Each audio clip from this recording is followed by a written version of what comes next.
welcome to the Journeys podcast series on Mark for Gloria and the Media.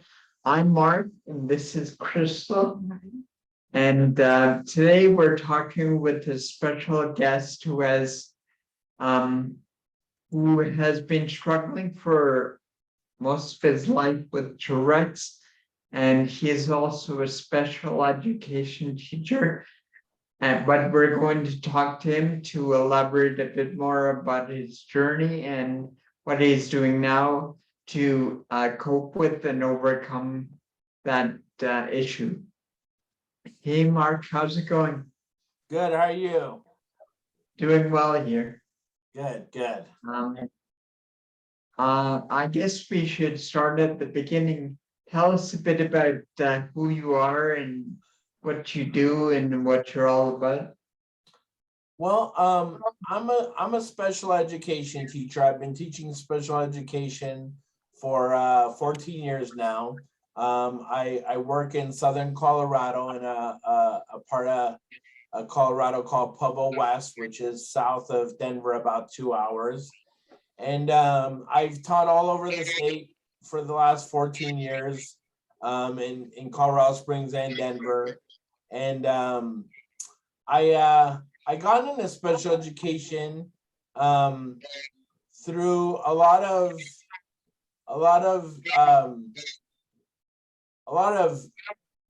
interesting factors played into my role into getting into special education.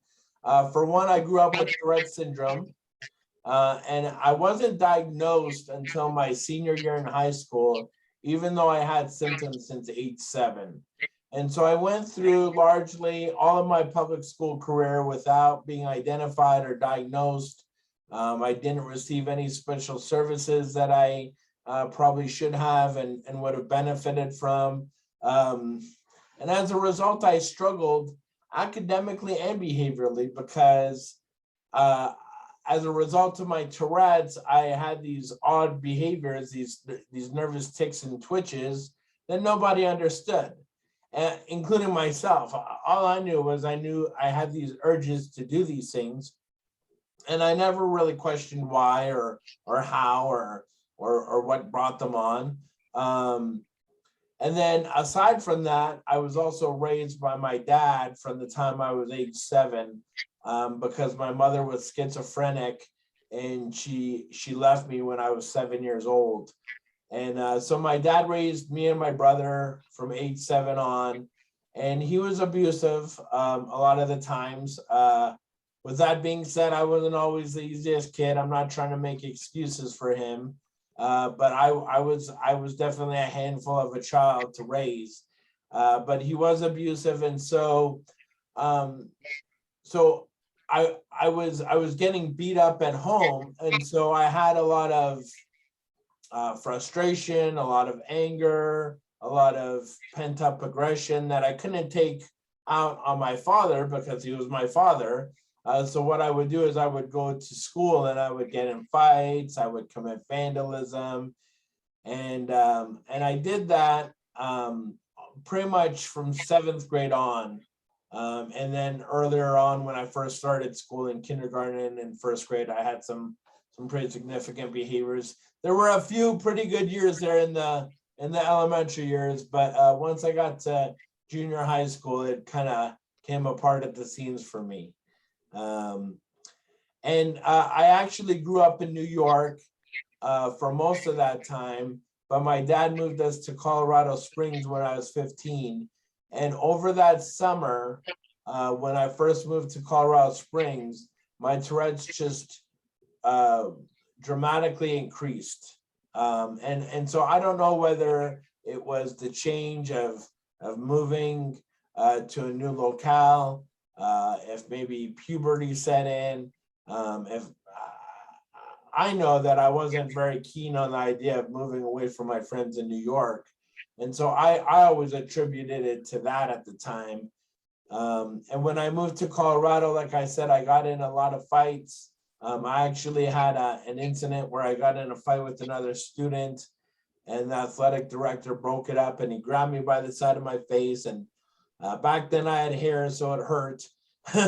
And he pulled me, and I took offense to it, and I kind of shrugged, flung my arm to get him off of me, and said some not so nice words, and then he grabbed me by the neck, and I said some more not so nice words, and I flung my arm again, and then I went into the office because he kind of pulled back his arm like he was going to hit me, so I got really upset. I was in 10th grade at this time.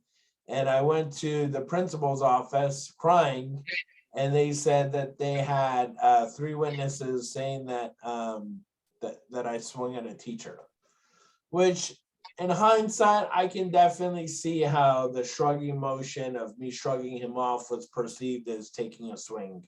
But as a result, they tried to expel me, and my dad, ironically enough, stepped in.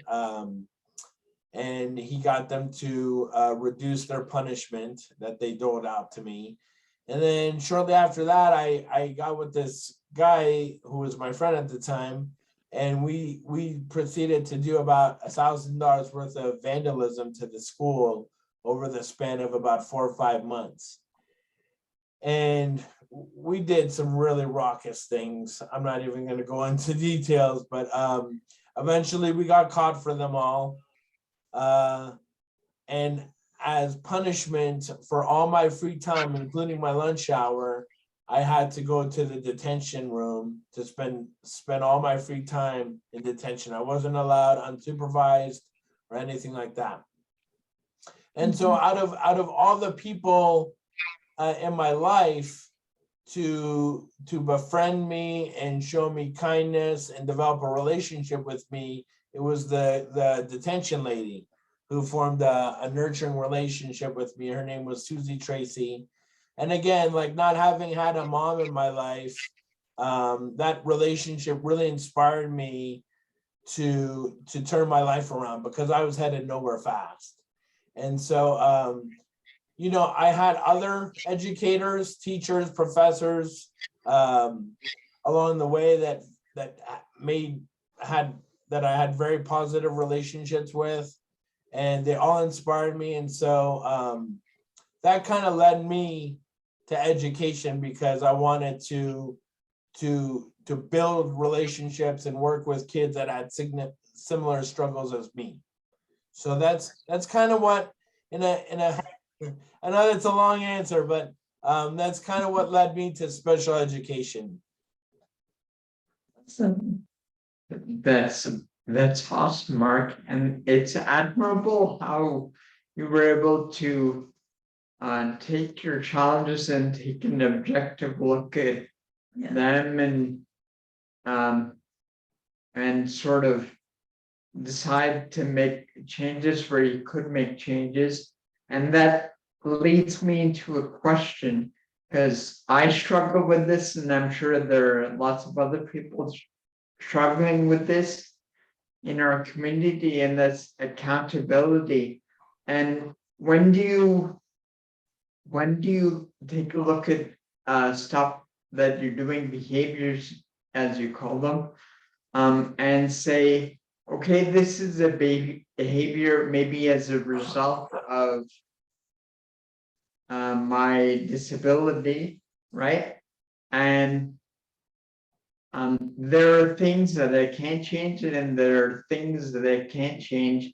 And how do you separate excuses, making excuses, and just saying, okay, there's some stuff that I can't change and I can let go of that and not feel guilty about it, and not feel guilty about telling people there's nothing I can do about that. Absolutely, Mark. Those are great points. At the time, because I wasn't diagnosed, I didn't know why I did these things. I just knew that I did them, and that includes whether it's the Tourette's, the behaviors, all of that. I know that a lot of it had to do with my home life. But some of it probably was associated with the Tourette's. However, when I got diagnosed in my senior year in high school, by then I had taken some pretty positive steps, thanks to that relationship with Mrs. Tracy, as well as some other relationships I developed over that time. And so I learned to turn my life around and be more positive and think about my future and be more more diligent and more considerate for my future, because during that 10th grade year, I had this t-shirt, and it was it had black and white stripes, similar to the prison uniforms that people used to wear in the 50s. And my dad and brother both said to me, they said, you better get used to that that t-shirt, because you're going to be wearing that a lot, because that's where you're headed. You're headed to prison. And so I took that as motivation to improve myself, improve my destiny, improve my life, the future of my life. And once I was diagnosed, I still struggled with, some behaviors, obviously. I mean, I'm a quirky guy, and I struggled with decisions, making the right decisions and conflicts. But I guess I always say to myself, life is tough with a disability, but life is tough without a disability too. And the world isn't going to feel sorry for Mark Chartier and come in and save him every time just because he has a disability. Just like the world isn't going to, just like the world isn't, going to swoon in and save anybody else. So it's kind of like, it was kind of like a mentality of like, hey, I've got a lot of people in my corner. I've got a lot of people rooting for me, praying for me, supporting me, cheering me on. And I still have many of those people to this day. But it was a matter of taking my life into my own hands. And like you said, I think the magic word that you said was accountability, right? Like taking accountability for my own actions. And those are things that I teach my students every day, is being accountable and making good choices. Because as a special ed teacher, yes, I teach reading, I teach writing, I teach math, I teach social skills, but I'm also trying to teach kids to be good human beings, to be good, productive citizens and members and contributors of society. And so I think, as much as I want to help them improve their reading skills, I want to help them build character as well. Right, right. If I may add to that, it is extremely commendable that you're able to see that there's accountability needed there, and that you're talking about it, because often talking it out with people and figuring out what went wrong, whether it be from you or somebody else, having a disability, some people find it easy to take advantage of the situation because of the disability we have. So that's very commendable. Thank you. I appreciate that. I mean, I pride myself on, I've been working now as a special ed teacher for 14 years, and I'm not gonna sit here and say it's always been easy, and that every person I've worked with or encountered has understood my nervous tics or this or that about me, whether it's my bald head or this grizzly beard, or we're all different in our own ways, right? We all have things that are unique to us. And one of my sayings, one of my mottos that I teach my students every day, and I actually hang this in my classroom every year, is always believe that you can make a difference, but never let your differences keep you from what you believe. And that basically means to my students, when I explain that to them, it's that, hey, we're all different. We're all different in our own ways, right? And I don't want you I don't want them to keep their differences from achieving their goals. And I want them to accept the differences of others as well. Because I teach kids to embrace diversity, because how boring would life be? How boring would life be if everybody we met and hung out with was our clone, was just like us. Like, I find that I learn the most about life from people that are different than me. Right. No, it's one thing to hold other people accountable, for them to be accountable. But it's also to recognize that in yourself and to say, hey, I'm human too. I've made mistakes, and be accountable yourself. But Yeah, that's good. That's a good point. And it definitely is commendable. It's really easy for people in our position, and there are people that do it. I'm sure you see it, and definitely we see it. Is people in the disability community, it's really easy to let people feel sorry for you, and feel sorry for yourself, because no one's going to question it. Yeah. It's just the way things are, right? And it's commendable that you have the guts to stand up to that sort of paradigm, I guess. and to teach it further.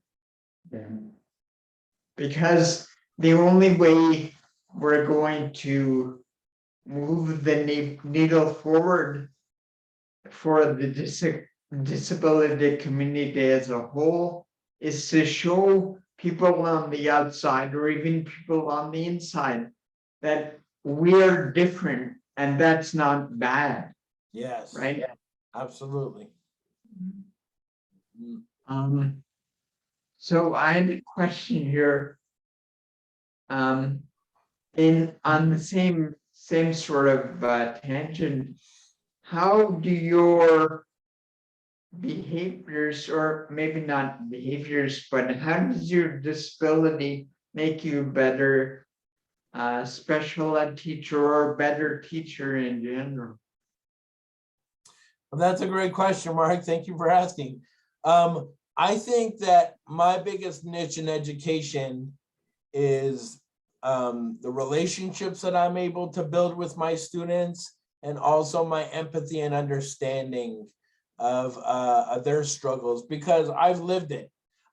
Even though I wasn't on an IEP as a child, I struggled academically. In addition to all the behaviors, I struggled academically. And so I work with a vast variety of students. Some of them have reading disabilities, some of them have emotional disabilities, some of them have autism, some of them have intellectual disabilities.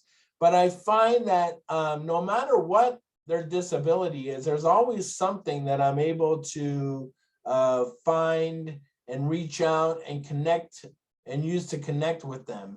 And so for most of my students, I'd like to think all of my students, I serve as a positive role model, as someone that had a disability or has disabilities and was able to succeed in life, even though it's not easy to this very day. I mean, to this very day in my life, I'm 46 years old, and I've been diagnosed since I was 17, 18 years old. And I still face challenges to this day. And a lot of those challenges are challenges that my students face as well. And so I'm able to identify with them. I think they're able to identify with me. I have a real quirky, witty personality. I'm known for corny jokes that the first, second, third graders all love. And the third and fourth and fifth graders, I'm able to reach on a different level. But I'm very open about my disability to my students. Depending on their age, I'm pretty open with it. Even if it's like a kindergartner, like I might not say, hey, Mr. C has Tourette's, because they're gonna be like, huh, what's Tourette's? I might say, oh, well, Mr. C gets nervous sometimes, and so he does things. And also I managed to omit this, but as I was going through college, I also sustained a toxic brain injury while I was working for a restaurant.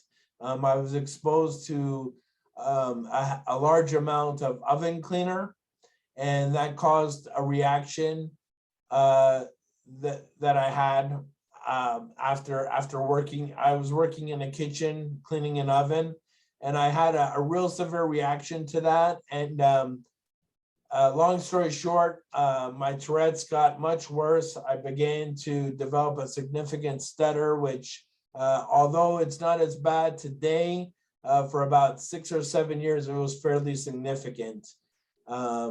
And then I didn't find out until about 10 years later, after I got some imaging done of my brain, that I actually had a toxic brain injury. And so that's part of my journey too. I just wanted to throw that in there because I think I often talk about Tourette's, but I do have other challenges as well. Like in addition to the toxic brain injury, I have some visual impairments that are pretty tough to deal with at times, and some other things that I won't I won't pour into, but those are the three major things I would say: my Tourette's, my brain injury, my stuttering, and then probably my eyes as well.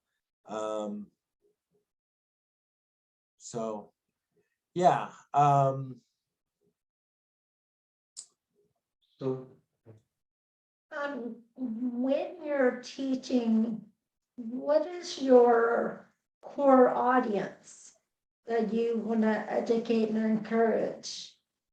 So I work with special education students, and so I normally work with kids. I most of my career has been at the elementary school level, but more often than not, I work with kids with what are called specific learning disabilities.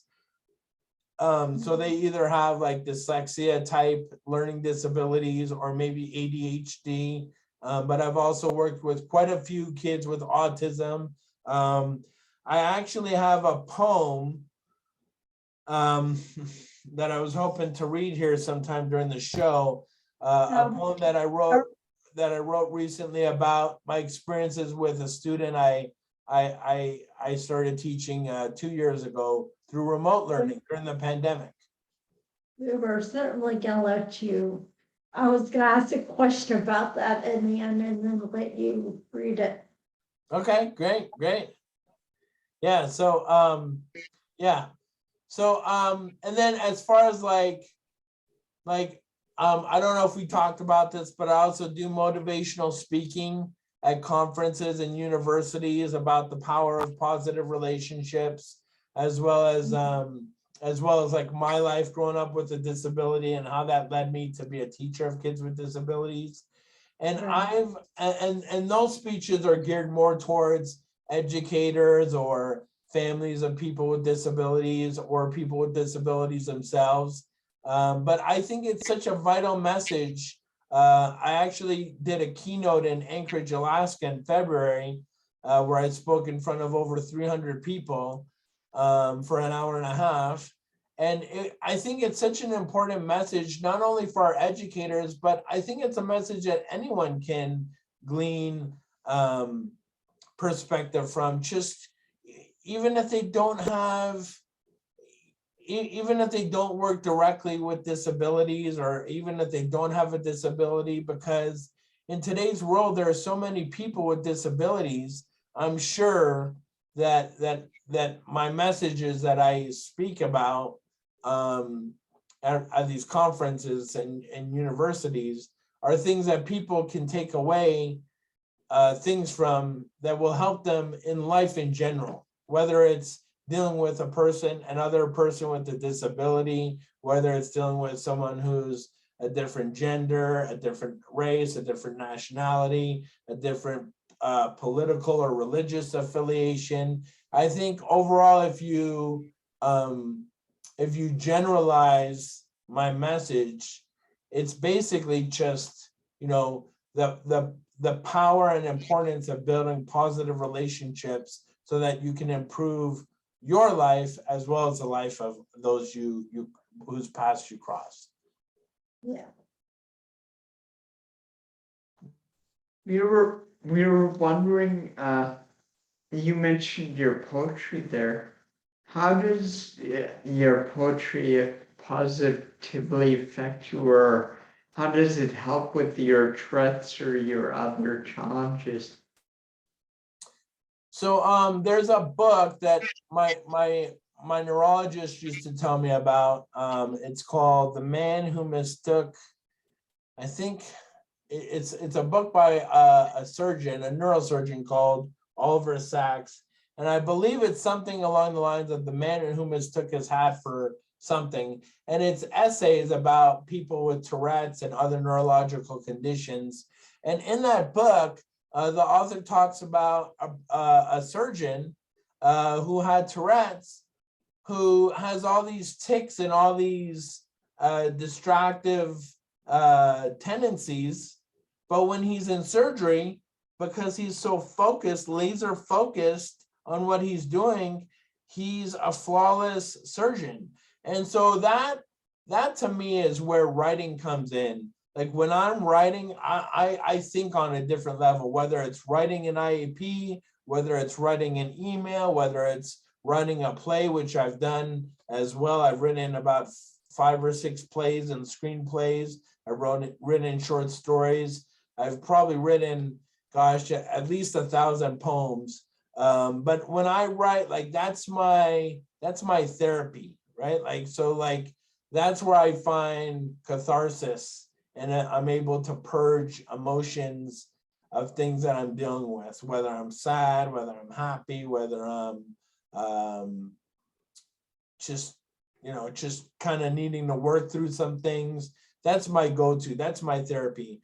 I'm a single guy. I've never been married, and I don't have any kids.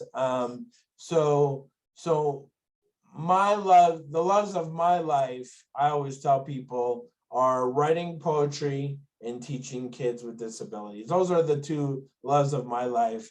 And I'll go ahead and I'll show you just real quick my book. This is my book. It's called Fingerprints.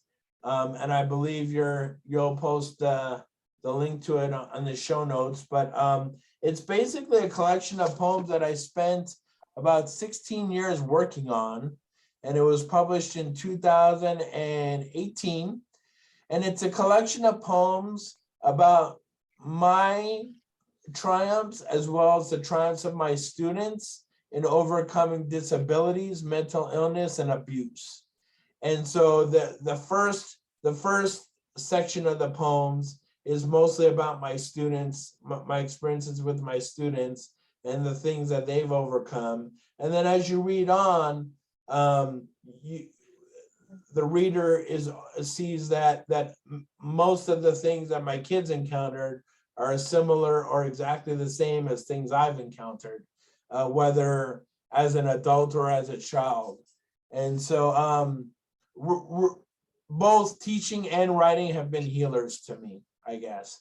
I guess to sum it up, writing has been a healer to me, because especially when I stuttered significantly, writing was how I processed my emotions and said what I wanted to say at the time.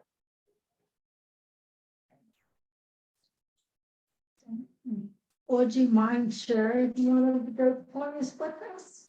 Sure. So I picked out 2 poems. I was going to read one poem from here and then one poem from my upcoming manuscript that I've been sending out. Would you like to, is it okay if I read a poem from here first? Mm-hmm. Okay. Sure. So this poem is about my Tourette's. And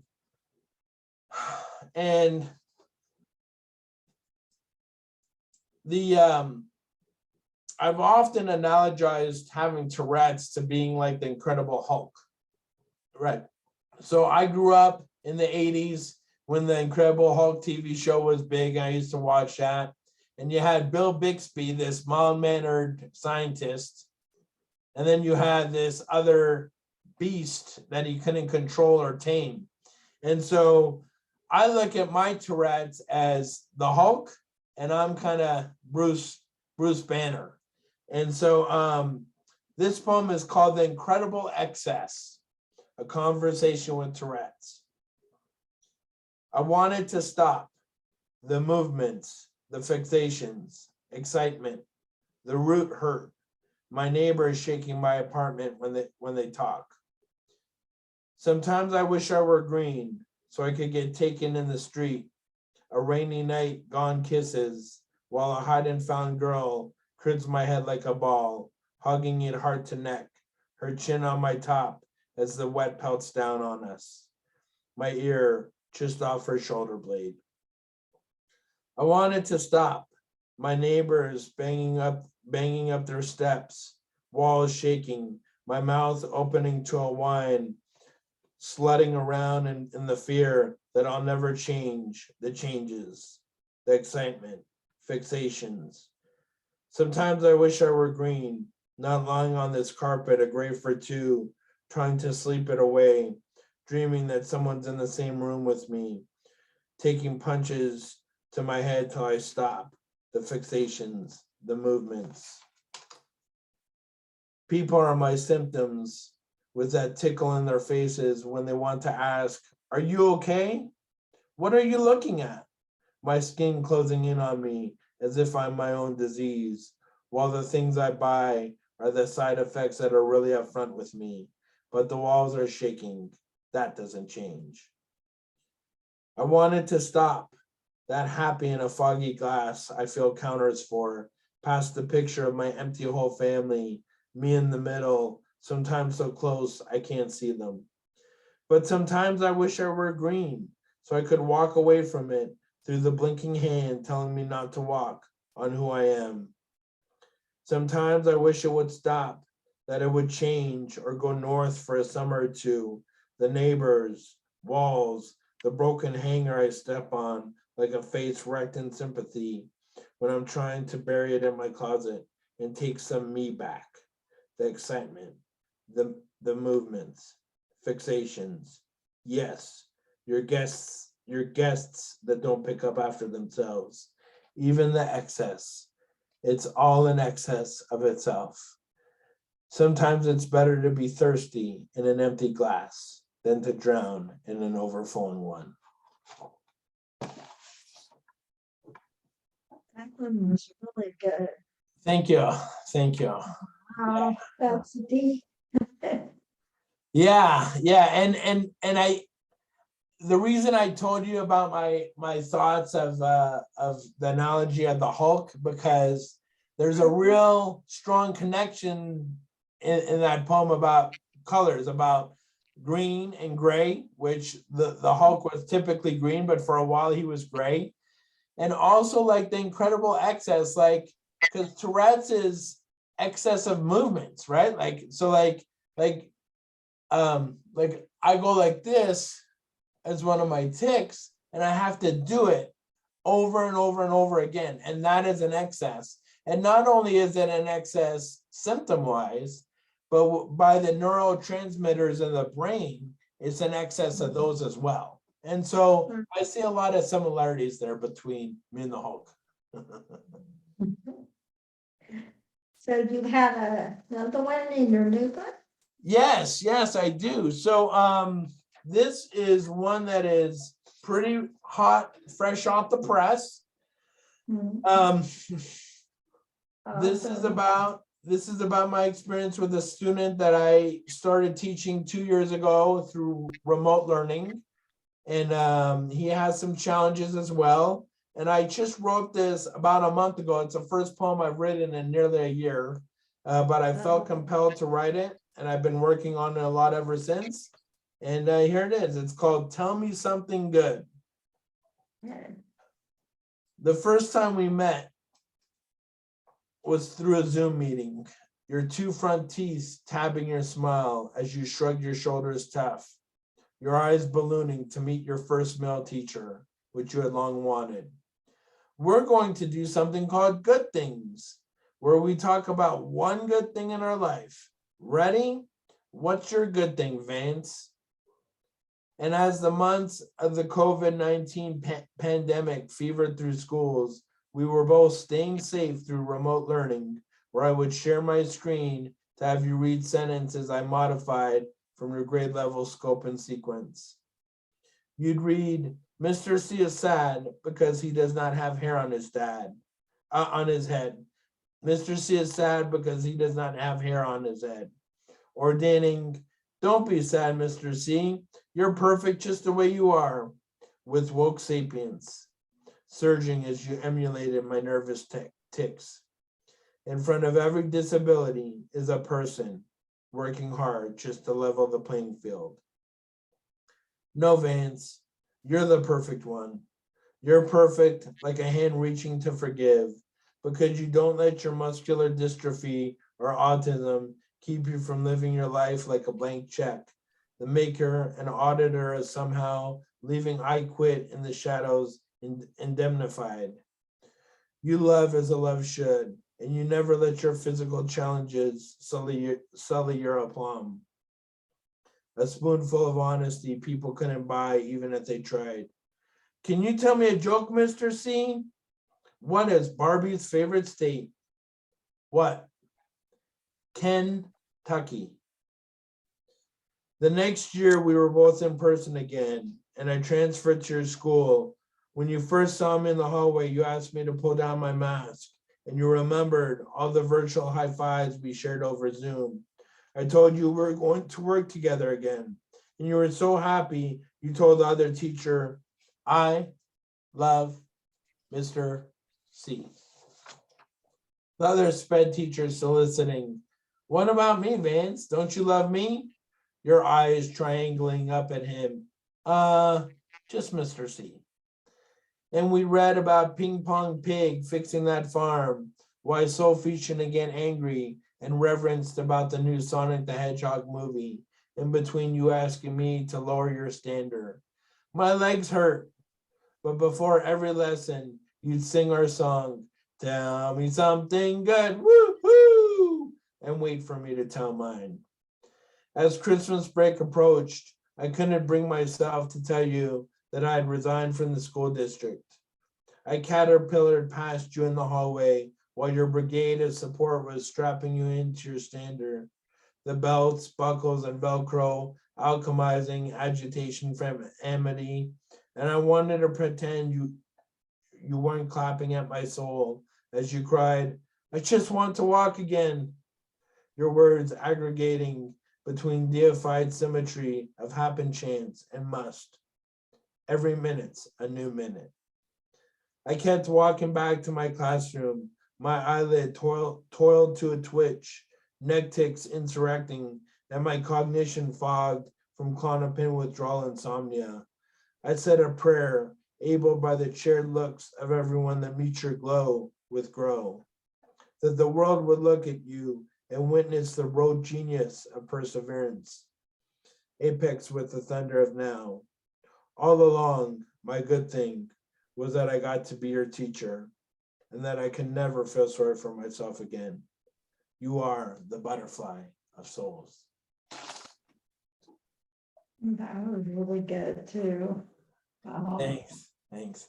I actually just showed that to the students' parents yesterday because it's that fresh, and they loved it. They were very touched by it. Obviously, it was very emotional for them, but I think they appreciated the connection I have with their son, as well as me passing on, like I said, like his innate perseverance and his never quit attitude, because there's someone that has, I'm not going to sit here and say my life is always easy because it's not, but when I look at Vance and the challenges that he's had to go through at such an early age, it's like the poem says, I can't feel sorry for myself. I can never feel sorry for myself again. And just working with him and being a part of his life was a tremendous blessing. That's great that you got to meet someone and shape their life like that. Right. I'm sure it's a blessing on both sides. Yeah. Absolutely. I always tell people when I give my speeches, like, yeah, my students learn a lot from me, but I learn a lot from them as well. And they help me as well, just as much as I help them. I really believe it's a reciprocal relationship. Right. And the empathy, you have to have more of that because you grew up with hardships of a disability. So you can kind of put yourself in their shoes easier than someone who has not dealt with that. Absolutely, absolutely. I mean, I think 99% of teachers have a heart for kids and are there for all the right reasons. But every now and then, and I've encountered some in my career as colleagues, every now and then there's some that just aren't there for the right reasons and are there because they want summers off or because, you know, the pension's good or, you know, whatever. But I would say 99% of people are there for kids and are there for right reasons. I mean, I think teaching is like any profession. There's always going to be that, you know, that singular percent of people that are that kind of, you know, give the profession a bad name from time to time, whether it's police officers or doctors or lawyers. But most teachers are there for the right reasons, and I obviously have my reasons for being there, and I thank you for recognizing Well, what I do for the kids. it's exactly what we want to accomplish with this is being able to give people like you a platform to share their successes and how it's been successful. Yes. Well, thank you very much for that.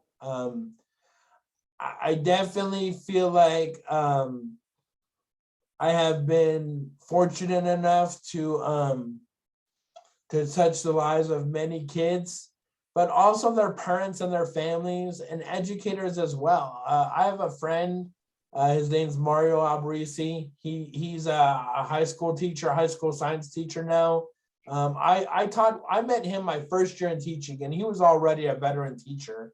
And he told me just, you know, 4 months ago, he tells me every couple months when I see him, he says, you impact so many lives as a teacher. He says, but as a public speaker, you can impact thousands of lives because he says, I have parents come up to me all the time, parents of kids with disabilities, and they say, hey, Mr. Albrisi, what can I do for my son or my daughter? What can I do to help them? And he says, I don't have the answer. I don't know what to tell them. He says, but you, Mr. C, you, Mark, you can tell them. You know what to tell them and you can help them. And so I really feel like as I've grown as an educator, I feel like I have a lot to share for the disability community, as far as like the families, the parents, the educators. And so I look forward to more opportunities for that. And I have a website for that. I believe you're going to put that in the show notes as well. But if anyone's interested in reaching out to, even if it's just to say hello, or if someone is interested in having a speaker for their school or their school district or their conference, please feel free to reach out to me because I love sharing my message, and it's not just my message, but the message of my students as well. Before we let you go here, Mark, certainly has been an enlightening conversation, but I'm sure there are people listening out there who might want to reach out to you. How would they go about doing that? Well, they can reach out. The best way to reach out to me would be to go to my website, and there's a contact me tab at the bottom of each page, and they can also subscribe to my website as well. And I believe my email is on the bottom of my website too. And my website address is www.teacherwithtourettes.com. And that's Tourette's with an S at the end. It's not Tourette, it's Tourette's. And so teacherwithtourettes.com. That would be the best way for them to contact me. No, he was pretty thorough. Okay, well, thanks, Mark. It was certainly nice to speak with you today, and thanks for taking the time to share your message with us. Thank you so much for having me on. I really appreciate it. Thank you. Thank Have you. a Take Bye. care. good evening. Bye. Bye.